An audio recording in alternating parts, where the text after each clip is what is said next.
बघा ठीक आहे तो लव यू टू त्याच्यामध्ये मी आज तुम्हाला सांगतो की कामाचा माणूस आहे पुन्हा पुन्हा सांगतो. अरे आगे बढ़ो तुम मेरे पीछे आओ और मेरी घड़ी दबाओ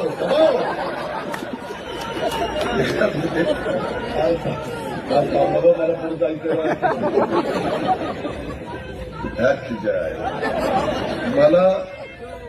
मला तर वाटतं ही सुपारी घेऊन आता माझ्या मित्रांनो गमतीचा भाग जाऊ द्या. आपल्या प्रेमाची आपला परिवार आहे, आपली आपुलकी आपला जिव्हाळा आहे. आपण सगळी एका कुटुंबातली माणसं. आता बायको गोड्यांनी खाणं घ्यायचे. बरं ठीक आहे ऐक. अरे होय बाबा माझ्या एवढं प्रेम पहिलं बायको